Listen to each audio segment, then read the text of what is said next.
Hello everyone, welcome to 4th English class, second language, farming unit. The topic is in the fields. ಅಂದರೆ ಕ್ಷೇತ್ರಗಳಲ್ಲಿ ಅನ್ನೋ ಒಂದು ಪದ್ಯದ ಬಗ್ಗೆ ಇವತ್ತು ನಾವು ತಿಳ್ಕೊಳ್ತಾ ಹೋಗುವ. 4ನೇ ತರಗತಿಯ ಇನ್ ದ ಫೀಲ್ಡ್ ಫೋಯಂನಲ್ಲಿ ಪದ್ಯವನ್ನು ಯಾರು ಬರೆದಿದ್ದಾರೆ ಅಂತ ಗೊತ್ತಿಲ್ಲ. Once again, I will read the poem, then I explain the whole poem.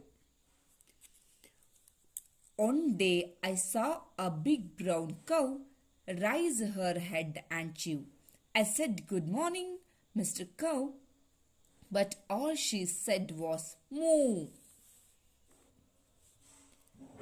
One day I saw a woolly lamb. I followed it quite far. I said, "Good morning, little lamb," but all it said was baa. One day I saw a dampled horse cropping in the hay. I said, "Good morning, Mr. Horse," but all it said was neigh. ಈಗ ಪದ್ಯದ ಒಂದು ವಿವರಣೆಯನ್ನು ಒಂದೊಂದೇ ಪ್ಯಾರಾದನ್ನು ನೋಡ್ತಾ ಹೋಗುವ. One day I saw a big brown cow raise her head and chew. ಒಂದು ದಿನ ನಾನೇನು ಮಾಡಿದೆ, ನಾನು ಒಂದು ದೊಡ್ಡದಾದಂತಹ ಕಂದು ಬಣ್ಣದ ಕೌವನ್ನು ಈ ಚಿತ್ರದಲ್ಲಿ ಕೊಟ್ಟಿದ್ದಾರೆ ನೋಡಿ. ಈ ಹುಡುಗಿ ಹೇಳ್ತಾ ಇದ್ದಾಳೆ, ಒಂದು ದಿನ ನಾನು ಒಂದು ದೊಡ್ಡದಾದಂತಹ ಬ್ರೌನ್ ಕೌವನ್ನು, ಒಂದು ಕಂದು ಬಣ್ಣದ ಆಕಳನ್ನ, ದನವನ್ನು ನೋಡಿದೆ. Raise her head and chew, ಅದೇನು ಮಾಡ್ತಾ ಇತ್ತು, ತನ್ನ ತಲೆಯನ್ನು ಹಲಿಸ್ತಾ ಅಂದರೆ ಎತ್ತಿ, ಅದ್ರ ಜೊತೆಗೆ ಏನು ಮಾಡ್ತಾ ಇತ್ತು, ಚೀವ್ ತಿಂತಾ ಇತ್ತು, ಬಾಯನ್ನು ಹಲಿಸ್ತಾ ಇತ್ತು, ತಿಂತಾ ಇತ್ತು, ಮೇಯ್ತಾ ಇತ್ತು ಅಂತ. I said, "good morning mister cow." ಏನಾಯಿತು, ನಾನೇನು ಹೇಳಿದೆ, ಗುಡ್ ಮಾರ್ನಿಂಗ್, ಶುಭೋದಯ ಅಂತ ಹೇಳಿ ಆ ಒಂದು ಗೋವನ್ನ ಮಾತನಾಡಿಸಿದೆ, ವಿಶ್ ಮಾಡದೆ ಅಂತ ಹೇಳಿ ಹೇಳಿದ್ಳು. But all she said was moo. ಆದರೆ ಆ ಒಂದು ದನ, ಗೋವು ಏನು ಹೇಳ್ತು, ಎಲ್ಲ ಏನು ಮಾಡ್ತು, ಮೂ ಅಂತ ಹೇಳಿ ಶಬ್ದವನ್ನು ಮಾಡ್ತು. ಅಂದರೆ ಈಗ ಉದಾಹರಣೆಗೆ ನಾವು ಅಂಬಾ ಅಂತ ಹೇಳಿ ಆಕಳ ಒಂದು ಶಬ್ದ ಮಾತಾಡ್ಲಿಕ್ಕೆ ಬರುವುದಿಲ್ಲ, ಸೊ ಹಾಗೆ ವಿಶ್ ಮಾಡ್ತು, ಪ್ರತಿಕ್ರಿಯಿಸ್ತು ಅಂತ. ನಾನು ಒಂದು ದಿನ ಏನು ಮಾಡಿದೆ, ಬೆಳಿಗ್ಗೆ ಕಂದು ಬಣ್ಣದ ಆಕಳನ್ನು ನೋಡಿದಾಗ ಅಥವಾ ಗೋವನ್ನು ಹೋಗಿ ಮಾತಾಡಿಸಿದಾಗ ಅದೇನಾಗಿತ್ತು, ಆ ಒಂದು ಗೋವು ಮೇಯ್ತಾ ಇತ್ತು ಅಥವಾ ಬಾಯನ್ನು ಅಲಿಸ್ತಾ ಇತ್ತು. ಅಂದರೆ chew means bite of food, ಅಂದರೆ ಏನೋ ಬಾಯಿ ಅಲಿಸ್ತಾ ಇರ್ತಾನೆ ನೋಡಿ ದನ. ಸೊ ಹಾಗೆ ಗುಡ್ ಮಾರ್ನಿಂಗ್ ಅಂತ ಹೇಳಿದಾಗ ಅದೇನು ಮಾಡ್ತು, ಮೂ ಅನ್ನೋ ಶಬ್ದದ ಮೂಲಕ ತನ್ನ ಒಂದು ಗುಡ್ ಮಾರ್ನಿಂಗನ್ನು ತಿಳಿಸ್ತು ಅಂತ ಹೇಳಿ ಇಲ್ಲಿ ಒಂದು ಲೇಖಕ ಅಥವಾ ಕವಿ ಏನು ಮಾಡಿದ್ದಾನೆ, ಹೇಳಿದ್ದಾನೆ ಅಂತ. Then one day I saw a woolly lamb. I followed it quite far. I said, "Good morning, little lamb," but all it said was baa.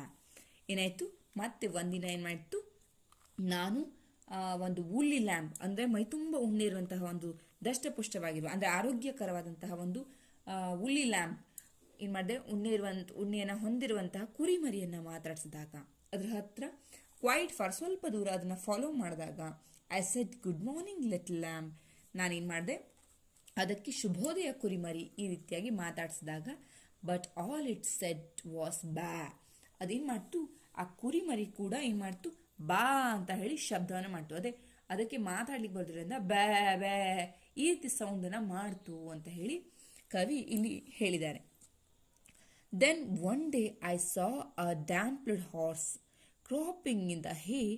I said, "good morning mister horse," but all it said was neigh. ಏನಾಯಿತು, ಒಂದು ದಿನ ನಾನು ಏನೊಂದು ಡ್ಯಾಂಪ್ಲ್ಡ್ horse ಅಂತಂದರೆ ಮೈ ಮೇಲೆ ಚುಕ್ಕೆಗಳಿರುವಂತಹ ಕುದುರೆಯನ್ನು ನೋಡಿದಾಗ, cropping in the ಹೇ, ಅದೇನು ಮಾಡ್ತು, ಒಣ ಹುಲ್ಲನ್ನು ತಿಂತಾ ಇತ್ತು, ಮೇಯ್ತಾ ಇತ್ತು, ಕ್ರಾಪ್ ಮಾಡ್ತಾ ಇತ್ತು, ಕಟ್ ಮಾಡ್ತಾ ಇತ್ತು ಅಂತ.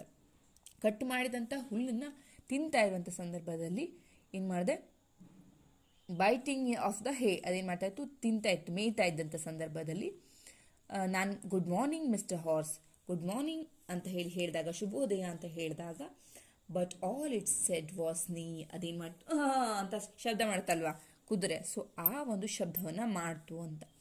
ಈ ಒಂದು ಪದ್ಯವನ್ನು ಕೊಟ್ಟಿರೋದು ಅಂತಂದರೆ ಪ್ರಾಣಿಗಳು ನಾವು ಏನನ್ನ ಒಂದು ನಾವು ಏನನ್ನ ಹೇಳ್ತೀವೋ ಪ್ರಾಣಿಗಳ ಹತ್ರ ಅಷ್ಟೇ ಪ್ರೀತಿಯನ್ನ ಪ್ರತಿಕ್ರಿಯಿಸ್ತವೆ ಅನ್ನೋದಕ್ಕೆ ಈ ಒಂದು ಪದ್ಯವನ್ನ ಅಂದ್ರೆ ಕವಿ ಬರೆದಿರುವಂಥದ್ದು.